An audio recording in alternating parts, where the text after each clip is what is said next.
তীব্র গরমে জমজমাট এয়ার কুলার, ফ্যান, এসির বাণিজ্য। বছর ব্যবধানে বিক্রি 30% পর্যন্ত বেড়েছে এসব পণ্যের। তবে এসব কিনতেও ক্রেতাদের গুনতে হচ্ছে বাড়তি অর্থ। উচ্চবিত্তের পাশাপাশি গরম থেকে রক্ষা পেতে মধ্যবিত্তরাও ঝুঁকছেন এখন এসির প্রতি। 1, 2, 3 ঢাকায় জমি জিতে নিন 100% ক্যাশব্যাক সহ 20 কোটি টাকার পুরস্কার। তীব্র গরমে পুড়ছে দেশ, অতিষ্ঠ হয়ে উঠছে নগর জীবন। তাপদাহের হাত থেকে রক্ষা পেতে তাই ফ্যান, এয়ার কুলার সহ নানান ইলেকট্রনিক্স পণ্যের বিক্রিও এখন তুঙ্গে।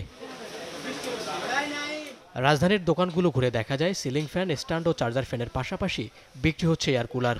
বছর ব্যবধানে যার বিক্রিও বেড়েছে 30% পর্যন্ত। গরমের সাথে দামের ভারে নাকাল ক্রেতারা। বছর ব্যবধানে ফ্যানের দাম মানভেদে বেড়েছে 300 থেকে 1000 টাকা, আর এয়ার কুলারের ক্ষেত্রে যা ছাড়িয়েছে 2000-এর ঘর। এপ্রিল, মে, জুন, জুলাই, অগস্ট এই 5 মাস আমরা মোটামুটি বেচা কিনা করতে পারি গরমের সিজনটা। এরপরে সিজন টাইমে আবার যায় শীতের টাইমে আবার বসে থাকতে হয়। প্রাইস এরকম মোটামুটি অনেক বেশি নেই, অনেক কম আছে আগের তুলনায়। সমানতালে বেড়েছে এয়ার কন্ডিশনের বিক্রিও। ব্যবসায়ীরা জানান, গরমের চাপের সাথে প্রস্তুতকারক ও নানা আর্থিক প্রতিষ্ঠানের অফারের কারণে উচ্চবিত্তের পাশাপাশি মধ্যবিত্তরাও এখন ঝুঁকছেন এসি কিনতে।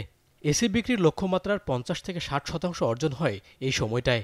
এমন বিক্রি চলতে থাকলে সরবরাহ সংকটের শঙ্কা ব্যবসায়ীদের। যেটা বিলাসী পণ্য ছিল এসি, সেই এসিটাও এখন নিত্য প্রয়োজনীয় হয়ে পড়েছে। গত বছর যেমন লোয়ার মিডল ক্লাস কিছু লোক এসে দেখেছে চলে গেছে, কিন্তু এবার তারা চলে যাচ্ছে না, বাধ্য হয়ে কিনতে হচ্ছে। 1000 পিস নির্ধারণ করেছে, আমাদের এই পর্যন্ত 40% আপ হয়ে গেছে। আমরা আশা করতেছি আমাদের যে লোকবল আছে এবং আমাদের ফ্যাক্টরির পুরো সাপোর্টে আমরা আমাদের টার্গেট ফিল আপ করতে পারবো। ক্রেতাদের অভিযোগ, চাহিদাকে পুঁজি করে বাড়তি দাম নিচ্ছেন বিক্রেতারা। আর ব্যবসায়ীদের দাবি, ডলার সংকট সহ নানা কারণে বাড়াতে হয়েছে পণ্যের দাম।